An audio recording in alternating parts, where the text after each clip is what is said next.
That's 12 months. Also to come this hour, Attorney General and the Minister for Justice, Dr. Dominic Ayine, denies suggestions his office has been cutting deals with individuals involved in oral investigations.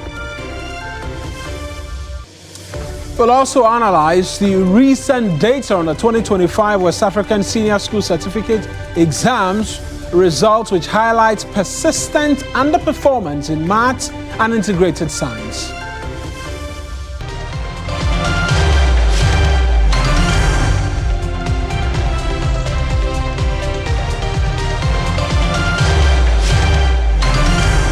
It's News Central Live on TV3. I'm Kemini Amano. And I am Mawina Egbeta. The bulletin starts right now.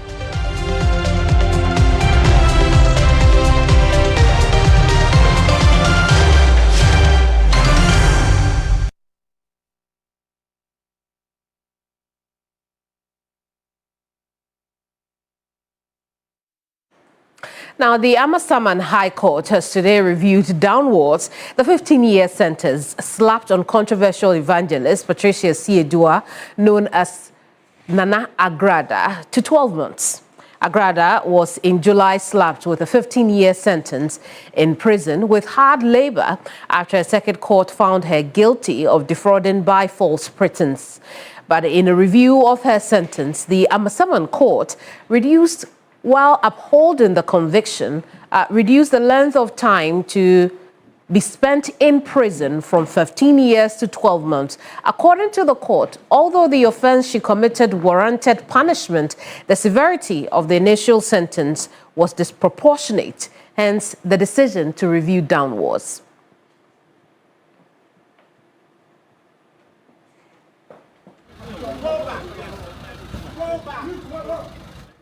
Sixtus Dong Ulo was in court today and, well, he'll share with us details of what happened.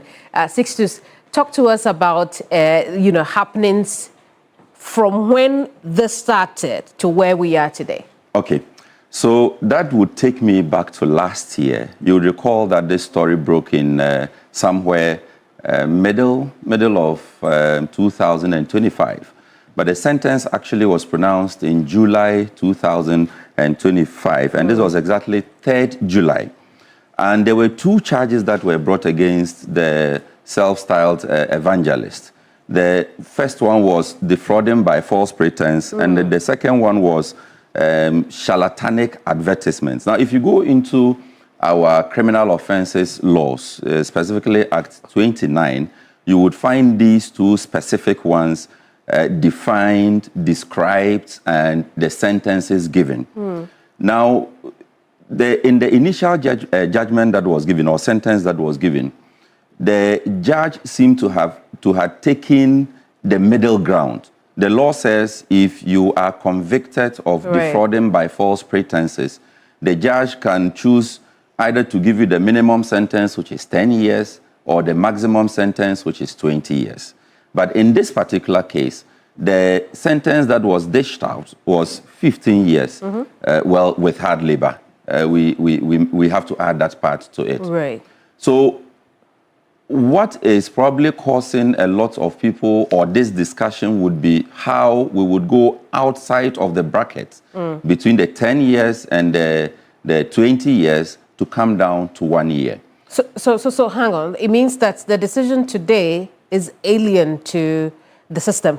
It is provoking legal discussions because if you go into our criminal justice system, a lot of the offenses come with, in fact, all of the offenses are prescribed with their punishment detailed. And so in a lot of the times, actually, the judge may not have the liberty to go outside the brackets of what is given. But we haven't read, let me issue that caveat. We haven't seen the reasoning for this particular review that we have seen. Because the court admitted that indeed the judgment was based on the facts that were presented, the evidence as presented before the court. That is why I say it affirmed the judgment as given. But goes on to say the punishment was severe. And yet still went beyond the outside of the brackets as given. of the prescribed sanctions. I see. Yes. And so then, I mean, if prosecution wanted to take this case up again, is there a chance to do so? Oh, there is. I mean, thankfully, our court system runs on a very good appellate system. That is why you see the High Court in this matter today.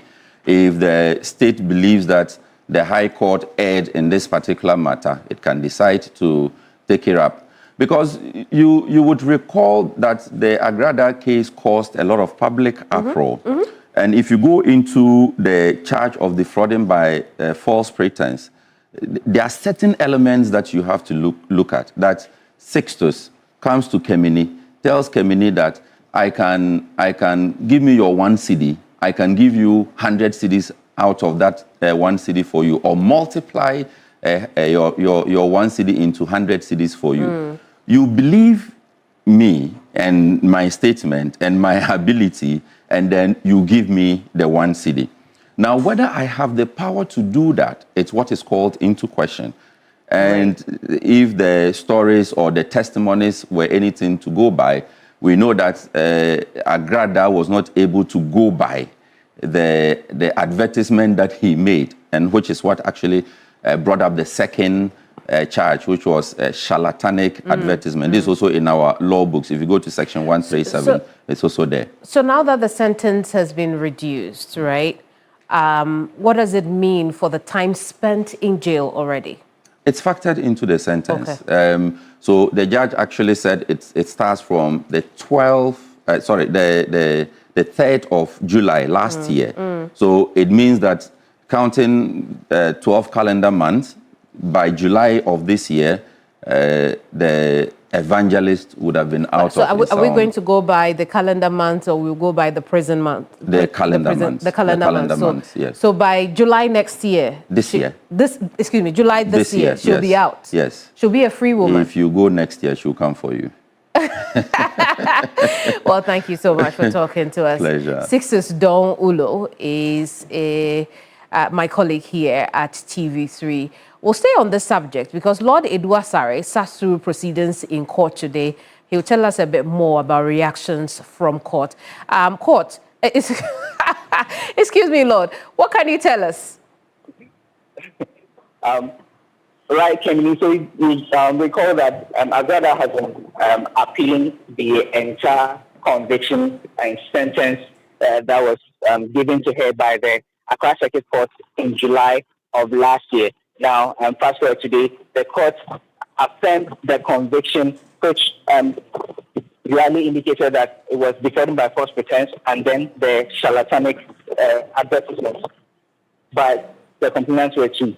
So now, after reducing the sentence from 15 years to 12 months, the judge affirmed that the sentence which was given by the Accra Circuit Court was a bit too harsh. Very well, Lord. Just quickly, just so that we do not go over the points we have already, let's talk about the reactions after the ruling today. Well, there's been a lot of joy and elation from Agrada's camp, especially from, you recall that her husband has had to hold the fort in church since she got sentenced. So he was particularly full of joy, saying that their prayers have been answered, and putting on record that, yes, this, although it happened, a number of times have been saying that all the great people in the Bible, indeed, people that have been used by God, had to go through some form of temptations and all that. The lawyer has also been speaking on it, indicating that they are glad about the decision by the court because they were indeed of the view that things were too harsh by the Accra Circuit Court Committee. I see. For the first time, Agradaa in court did not hide her face from the cameras. Talk to us about her demeanor sitting through the review hearing today. Indeed, prior to today, every time she came to court, she either had her cuffs covered or a white scarf covering her face. Now, today, it was unveiled to see her in all her glory. She seemed, at some point, she seemed a bit nonchalant, but getting closer to the courtroom, she seemed more relaxed And the first and then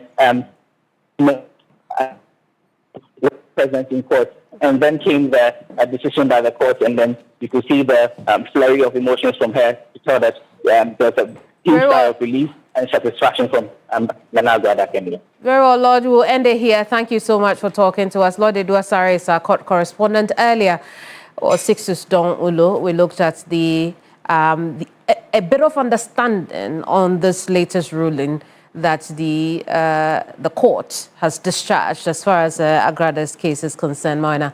Very, very interesting development today. Absolutely, and I think like Sixtus was saying, it's splitting quite some heads. Absolutely. Because there's a minimum, there's a maximum, and but outside the brackets, yeah, under what circumstances can the reasoning of the judge is what a lot of us are looking forward to. Maybe outside of telling us the severity of the punishment was a bit much, and then maybe telling us a bit more as to why the decision. But obviously, a lot of excitement for herself and her camp as well, because they believed something positive was going to come out of it, and it has come out of it. 12 months down from what? 15 years. Yeah, July next year, she's a free woman. July this year.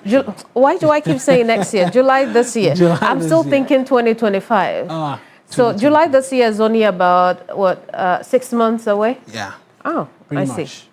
And then she will be free, unless the state decides to appeal this particular decision, where they will say on their own that we think the judge has gone outside of the bracket, or we still believe that the punishment should be severer than what this judge has handed. Then we could see another appeal which could result in whether or not they would increase from 12 months now to whatever it is he will be granted. And I mean, law does not give that impression that the states, well, it's within their purview, but considering to that.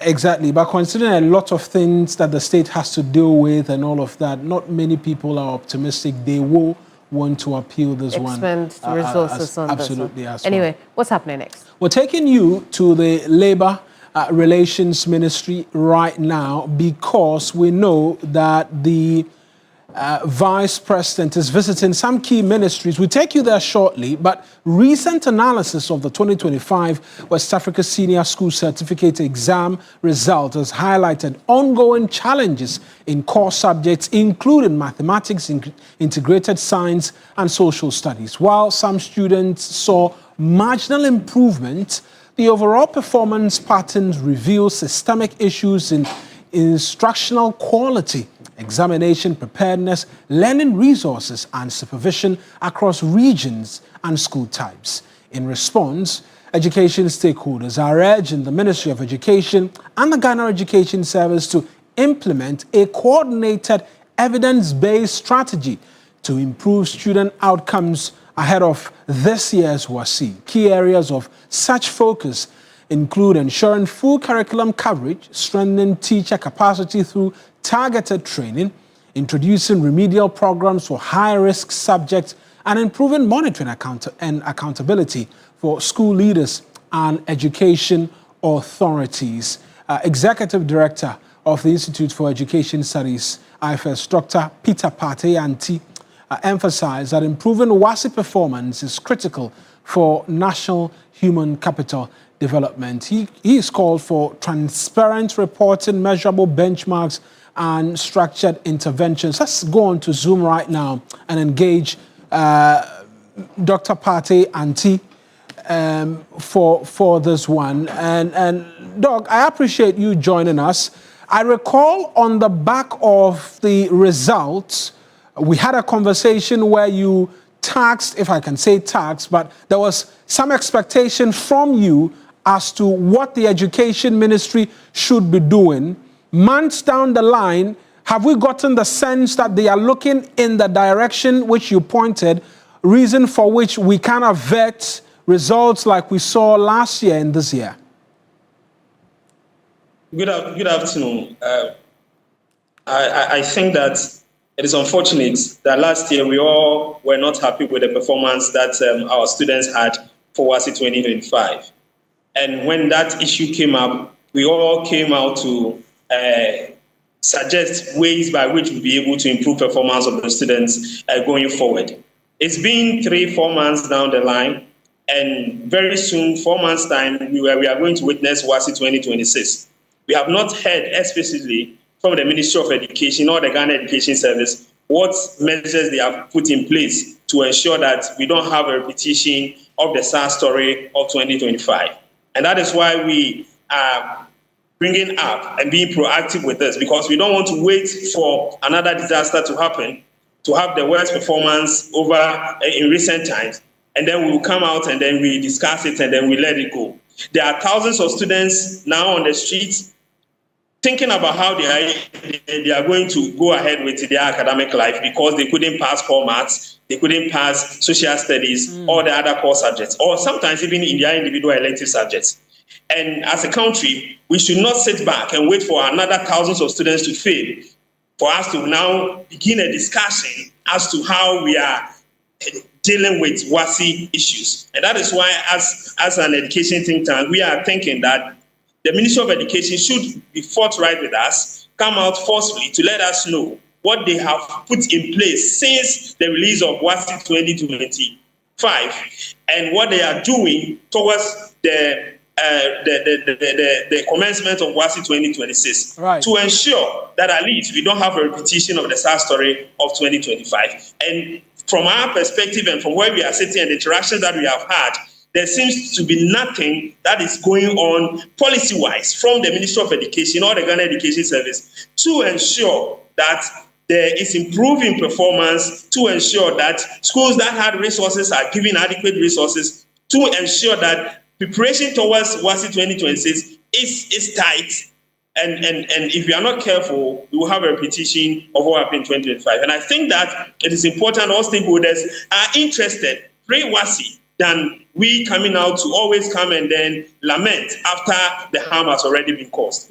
Troubling that you say, thus far, no clear-cut policy in terms of dealing with the challenge from last year. You're making a number of proposals. What specific professional development programs or interventions in the interim, between now and then, in the next 4 months, June, July, thereabout, where the exams will be taken, can the senior high schools in and of themselves begin to implement to stem the tide against the bad results? Yeah, so for example, you look at the core maths performance, and we all agree that it is the worst in recent years. There are teachers who teach core maths. The chief examiner report indicated certain deficiencies in the student's ability to answer core maths. What we are thinking is that it should be a directive from the Ministry of Education that capacity building in terms of how to teach core maths with certain experts in the field is carried out throughout the country in terms of how to deliver the core maths subjects for our final year students. Specifically, we are not talking about the entire first year to final year. Our focus is on those who teach final year students. There's not been any kind of thing like that to reorient the core maths teachers as to how to deliver the lesson, how to prepare the students towards the exams as it's going to happen again.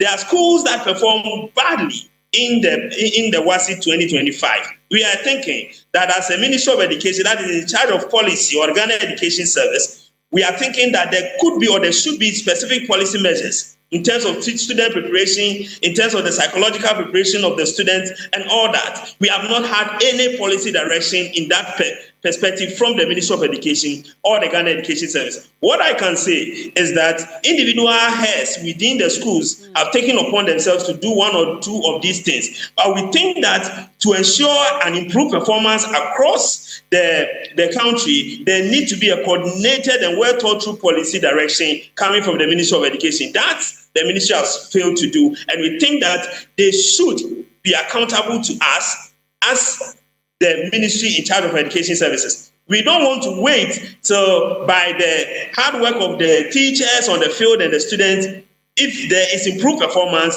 they will come out and take the glory. So we want them to now come out to tell us what they are doing to ensure that performance increases as we move into WASSCE 2026. Right. Dr. Partey, thank you very much. I'm sure we can have a conversation soon enough, finding out why the Education Ministry or the Ghana Education Service as well has not outlined any policy action, because this matter was also raised by the president and asked that something be done in relation to it. But I appreciate you speaking to us, and most certainly this is not the last time we're going to be speaking about this year's WASSCE and preparations towards it. It will continue to be one of the many subject matters on the front burner. But let's take you right now to the Ministry of Jobs, Labour, Employment Relations, where the Vice President, Professor Nana Jane Opoku-Agyeman, is paying a working visit to and bring you live excerpts of conversations. We understand the Vice President is speaking now. Let's take you live for listening. Getting somebody whipped is neither here nor there. And I hope somebody was held to account for that. Because nobody has a right to so brutalize another person. You are not the court, and you don't have a right to do that.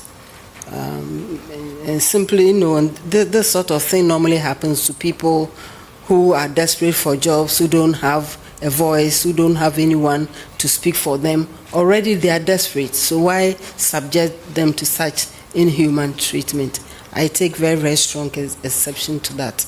And so we want you to open your eyes, and watch out, especially sometimes even domestic work, and people are just helping you in your home and you are abusing them. I don't understand that. So we need your PR, all of them, also to be properly resourced, to educate all of us to know that we don't have a right to abuse people, for whatever the reason.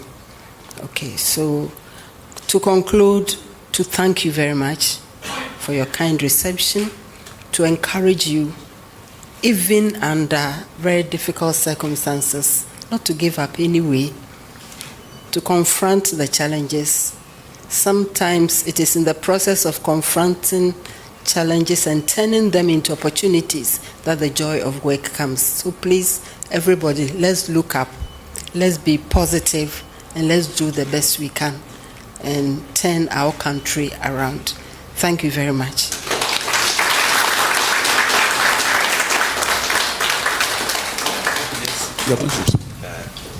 For the press, some of the things.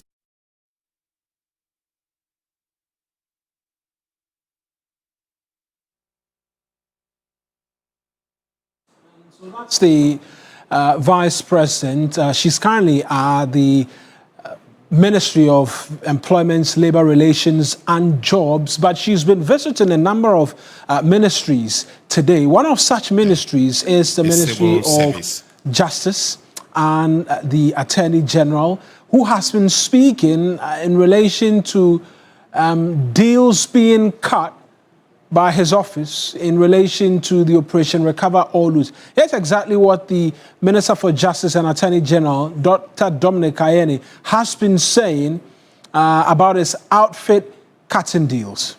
Matters for and against the Republic, that have been brought in court.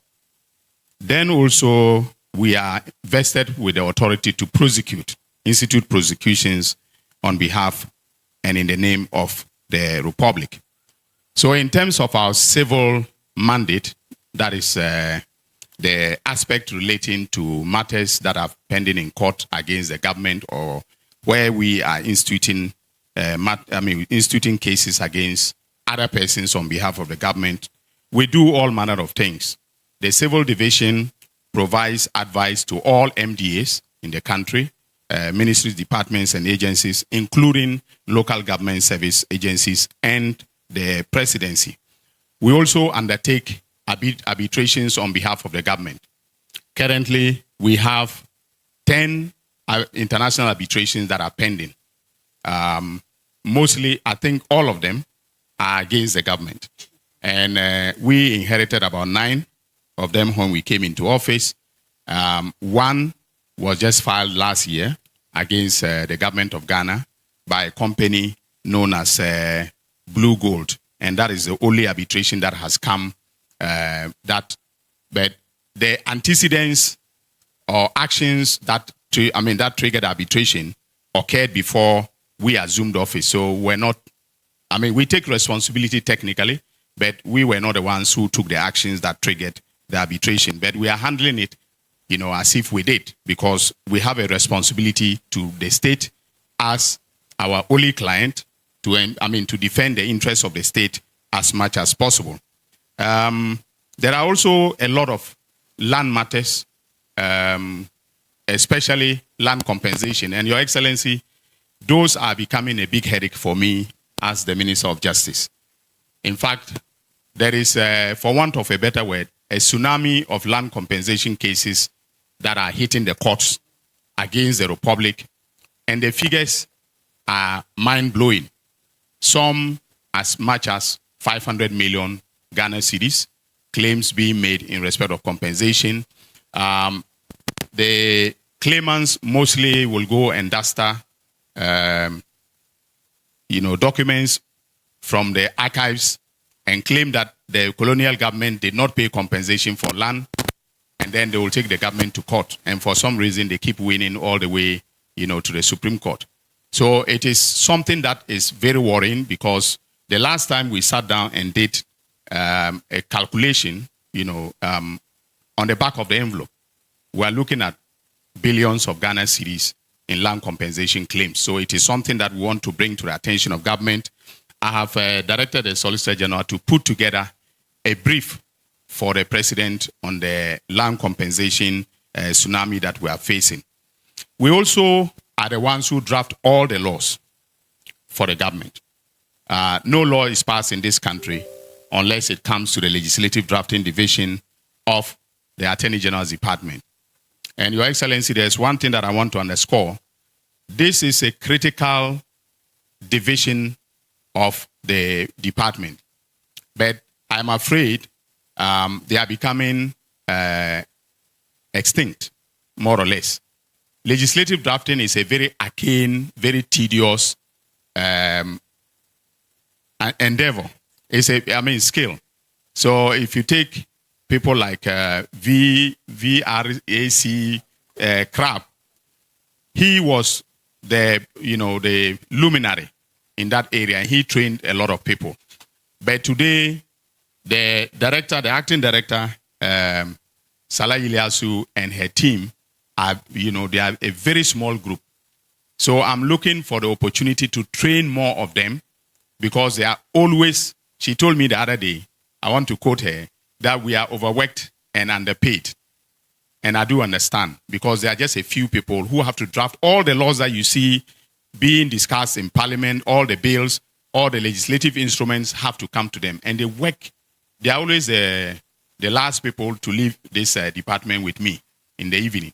So it is something that we need to bring to the attention of Cabinet for something to be done in terms of funding the training of legislative drafters. We have one that is currently doing the LLM in the University of London.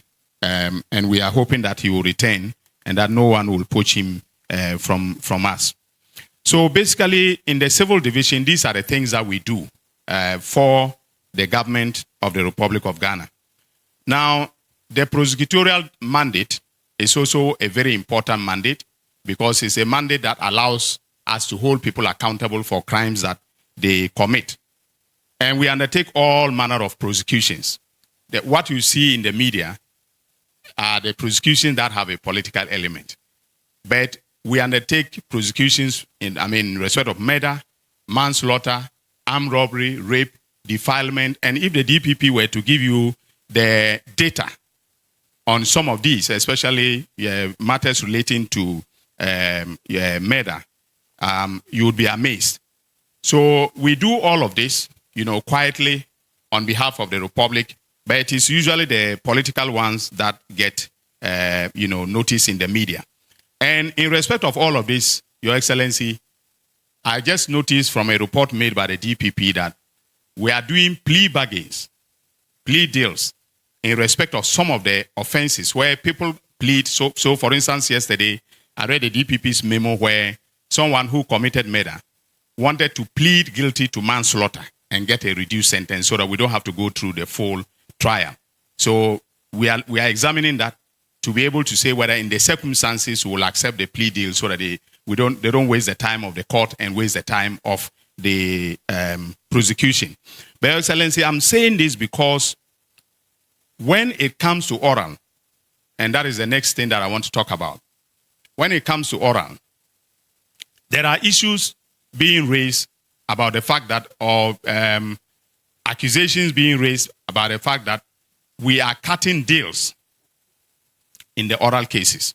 Your Excellency, oral is going very, very well. The prosecutions which are being led by my deputy and the Director of Public Prosecutions are going very, very well. However, I want to put it on record, and the National Intelligence Bureau will bear me out. No docket has come here that has been compromised in any way. No deal, no plea arrangement has been entered into with anybody who has committed an offense that comes within the ambit of the oral briefs that we have received from the NIB and are prosecuting. We have 16 dockets under review, and then we will be putting those ones through the process of critical scrutiny, so that when we notice that there are loopholes in the investigations, we'll tell the investigative authorities to bring us more evidence, as we are doing now with the National Service prosecution. So I want to assure the Ghanaian public, using this platform, that we have not entered into any plea negotiations with anybody that committed an offense that comes within the remit of oral. That is very, very important. And to assure the Ghanaian people that people are being held accountable, and they will be held accountable as far as the oral program is concerned. Your Excellency, before I take my seat, I just wanted to highlight a number of challenges that we have. And that's the Attorney General and Minister for Justice, Dr. Dominic Ayeni. He will take us on to our very first break here on News Central. When we return, we have a bit more stories for you. Please do stay with us.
Now, the recent inflation drop from 5.4% to 3.8% has sparked conversations among Ghanaian consumers about what the decline truly means for the prices of goods and services.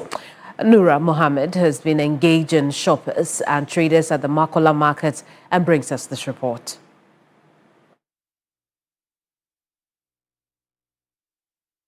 Rates recorded in nearly 27 years.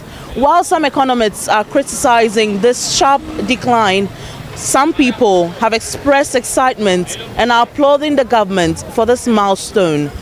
Well, some citizens are still expressing concern and are saying that they have not yet seen a direct translation of this inflation drop in the costs of goods and services that they patronize, and it's yet to trickle down into their pockets. So we're here to engage some consumers and traders to decipher and figure out exactly why that is. I think I haven't felt it yet because I think I came with the budget, with the prices, expecting things to drop, but it's either higher or the same price I estimated. It's not lower for me to enjoy the benefits of the inflation. The tomatoes, the onions, the pepper, but it still seems like the prices are the same.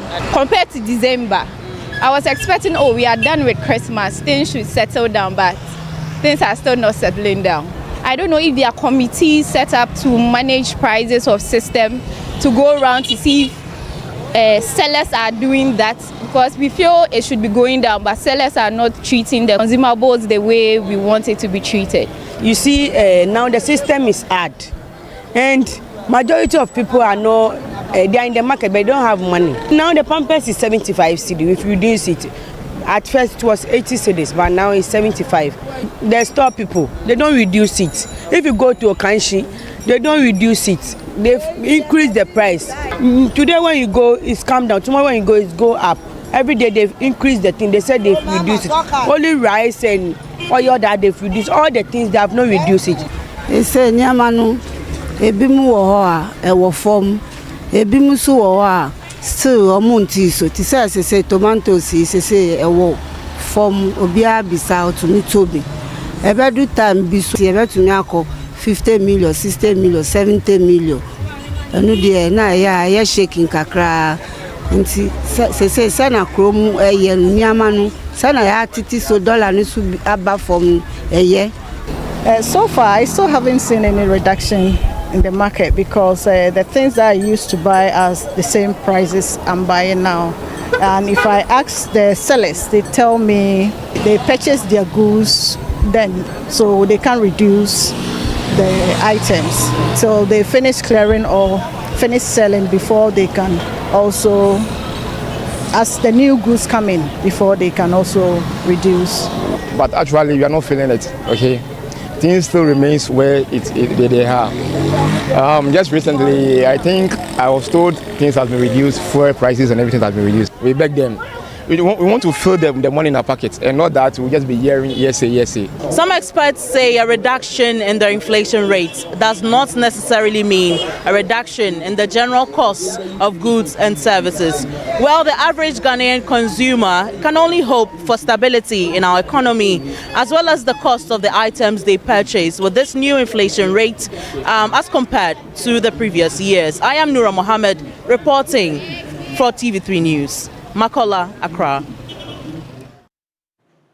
From Makola, we're here in the studios on the John Hammond Street. Right now, we're taking you across the regions.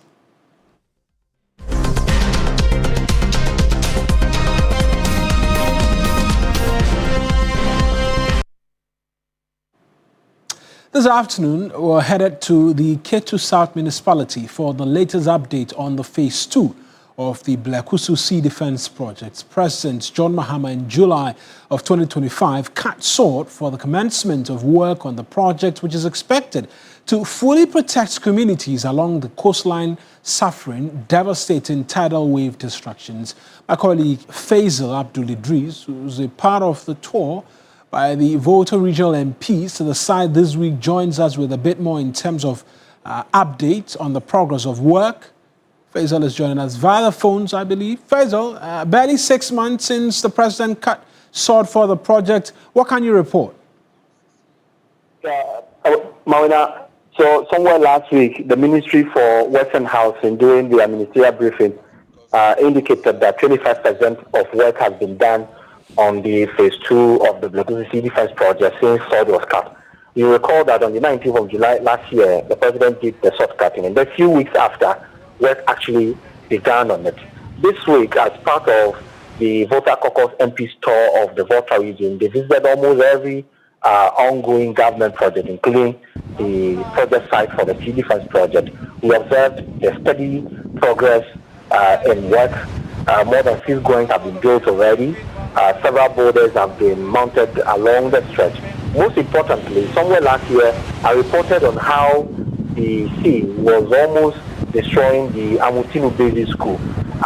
Right after that report, the contractors indicated to us that they take steps to protect the school and the other very vital institutions along the stretch. That has also been done. The indication is that the work will be completed within the schedule that has been set for this project, including several other facilities that are supposed to be built. So I can say that a lot of work has been done already. The 25% the ministry mentioned, I perfectly agree with them, and we hope that with time they'll be able to finish this. The MPs who visited the place also expressed satisfaction on the progress of work. Let's have a listen to the honourable member for Ketu South, Ablaa Gomashi, and also the MP for West, Emmanuel Kosibeja, who doubles as the chairman for the Volta Caucus MPs, who commented on this very progress of work at the Sea Defence site. Right. It would be presumptions of me to just use my layman's eye to say it is 10% or 25% and then start arguing with what the minister has said. All I can say is that I'm so happy to see them on site. I have seen the work that they have done. Saving the school has been a problem, but I'm glad that they've put boulders around it. So what is left of the school is there. My expectation is that the work is done speedily, so that we see what can be done with the community. Technically, they've done a lot. If you look at the drawings that have been done so far and the protection, you could see that the sea will not go to the other side.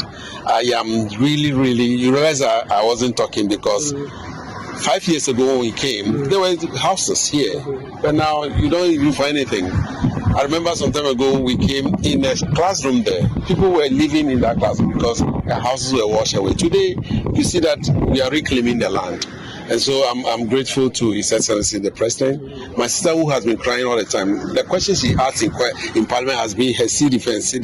Life will return to this place. Initially, we were thinking of alternative livelihood. And the alternative livelihood is that when they return, they'll have a fish market, they'll have a landing beach, they'll have a place where they can trade. There'll be a cold store here. And that's the promise of John Mahama, and he will surely deliver. We need to have all the facilities that will go with the job going simultaneously. So being the MC and the representative of the president, the listening president, the faith that we have kept with the government is on. The faith that the people of Gaveji, Salakofma, and Amuchima have kept with the NDC government is on. So what we are saying is that I'm looking seriously for land. I've got about the Municipal Chief Executive there, ending that soundbite. Faisal, thank you very much for the update. Now, Western Region Minister Joseph Nelson has directed all municipal and district chief executives and coordinating directors in the region to strictly enforce sanitation bylaws in their respective areas. Addressing assembly staff in the Nzema East municipality during a working visit, he emphasized that under his tenure, the region must not experience a recurrence of the tragic 2024 cholera outbreak, which resulted in loss of lives. Irama Smith has more.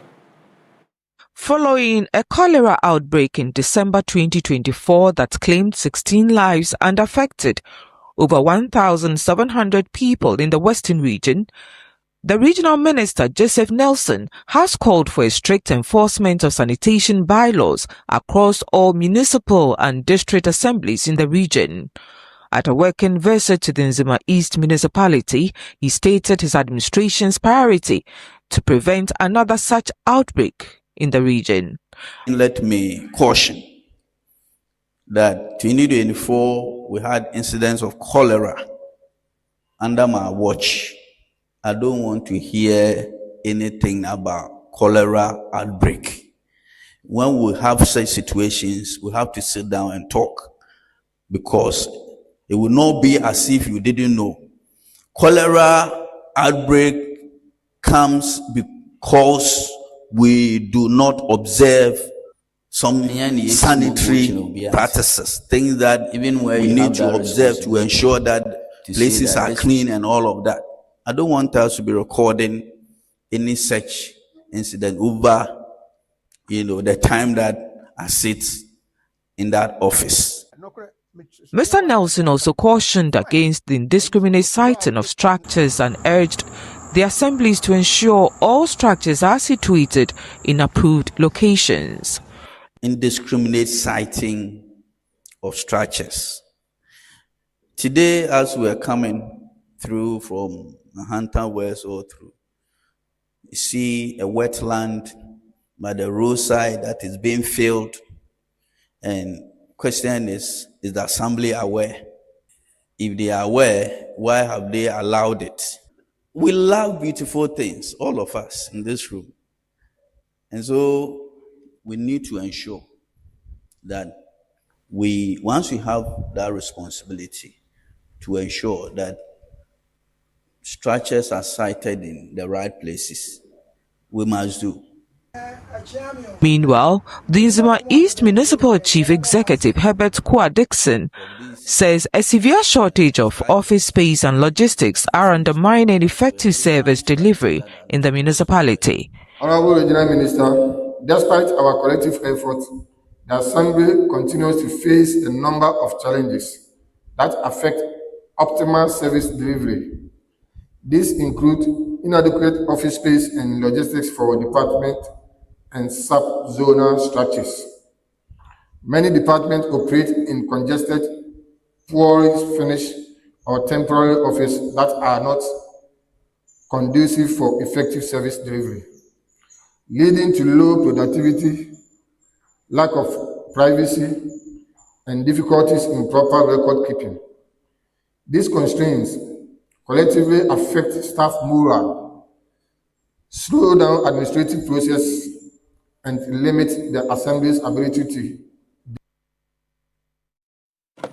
In some more stories this afternoon, government has reclaimed over 300 hectares of mined-out degraded land at Nyankumasi in the Mansour Dobia district of the Ashanti region, with a cost of at least $448,000 restoring each hectare. Sector Minister Emmanuel Amakofi-Boa described the cost of reclamation as huge and unbearable without private sector support. William Evans Zinkum has more in the following report. A safe environment is a habitat for all, even the ants. The cattle are back to graze in the field. But it was once a degraded land, vegetation ripped and forest cover dissipated by illegal miners.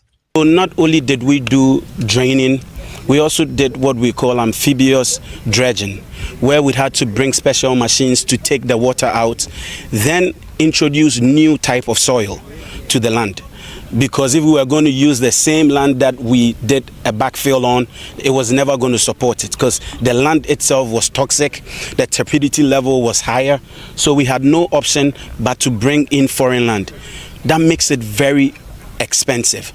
The new phase of over 300 hectares of land at Nyankumasi. Pensive as the Minister of Lands and Natural Resources is shown pictures of the level of degradation before restoration. This is 340 or 320 hectares. If you calculate the manholes, pumping the water, bringing soil, this is about $48,000 per hectare. I mean, to think about the fact that as we speak, almost close to 7,500 or more football fields had to be reclaimed. And if you look at the cost, it's very, very clear that government's budget cannot do this work. First part of last year, if you notice, we were focused on driving the illegal miners out of the forest, the river bodies, and especially by the roadside. Later part of last year, we decided that whatever it takes to restore the lands, we need to do that. In 2025, government through a Tree for Life initiative planted approximately 28,000 out of a targeted 30,000 seedlings to recover degraded lands. Government intends to do more to reclaim mined out degraded land in parts of the country. God must be smiling, a biblical phrase the Minister of Lands and Natural Resources used to describe the current situation. Restoration, reclamation, and restoring the fertility of the land is what the government through Newmont has done. And this is what, according to the minister, we are going to see over the years. All degraded lands will be restored and will be used in a way that will benefit humanity. From Manswe Dubia, I'm William Evans Inkum, TV3 News. Now, traders and residents of Hine in the Jirapa municipality of the Upper West region are calling on the government to improve the market, a crucial economic hub in the region. A report by Upper West region correspondent Ibrahim Wangara.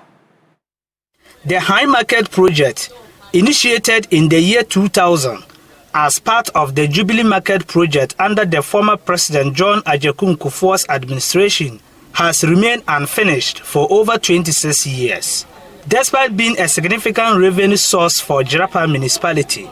In 2025, Hine Market generated 61% of the municipality's revenue, outperforming all other councils combined, which made the market not just a mere contributor to municipal revenue, but it remains the economic engine of the Jirapa municipality. However, the market is faced with severe infrastructural decay, poor sanitation, and a lack of standardized trading areas. Alima Ibrahim, a trader from Laura, laments on the impact. For years, this market has remained in a deplorable condition. During rainy season in Harmattan, we are consistently overwhelmed by dust. There are no proper selling drains or storage facilities. Despite this, we continue to pay taxes and expect support from the government. The Hine Zonal Council Chairman, Joseph Vielle, who led a peaceful protest in the area, urged authorities to work on the state of the market and upgrade it to a 24-hour economy market which would boost trade, create jobs, and improve revenue collection. In this regard, we respectfully but firmly call on the Honorable Municipal Chief Executive, the Honorable Member of Parliament, and the Honorable Minister for Local Government and Rural Development to take immediate and decisive action to, first of all, mobilize the necessary financial and technical resources for the full completion of the long-stalled Hemp Market project, to approve and operationalize the strategic upgrading of the Hemp Market into a modern 24-hour economy market. The call has been echoed by traditional and opinion leaders. The chief of Langulo emphasized the need for accountability and strategic investment in the market.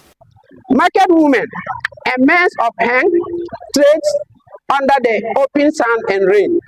They sit in dust during the dry season and mud during the raining season. There are no proper stores, no adequate sanitation facility, and no safe storage space. As a chief, this pains my heart. The residents say their demand is not political, rather a personal appeal and a call for fairness, equity, and evidence-based development. Ibrahim Wangara, TV3 News, Hine, Upper West Region.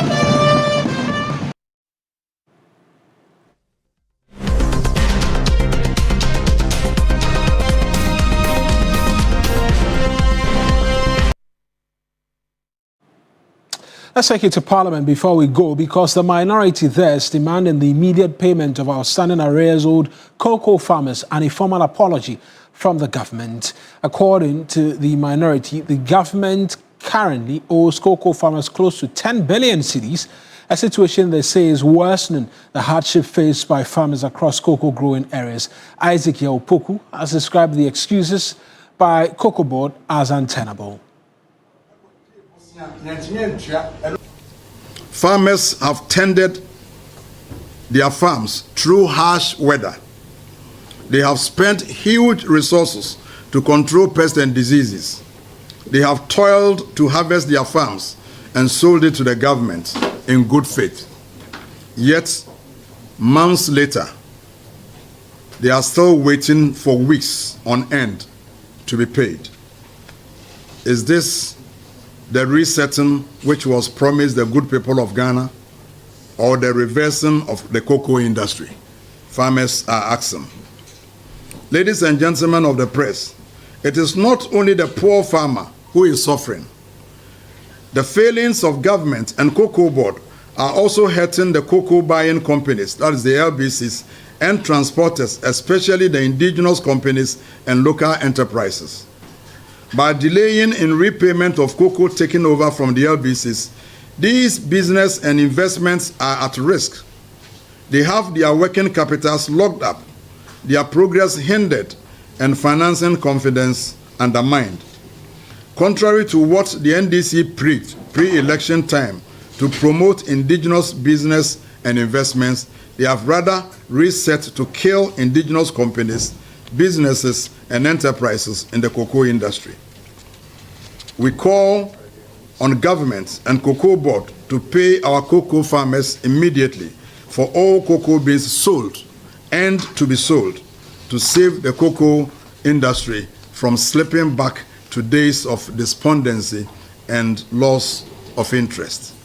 We demand an apology from government and Cocoa Board for this gross dereliction of duty. Cocoa Board must reimburse the LBCs of all outstanding repayments of cocoa purchased and delivered, and must also ensure the prompt repayment of subsequent deliveries and CTORs to avoid the recurrence of this despicable situation in the future.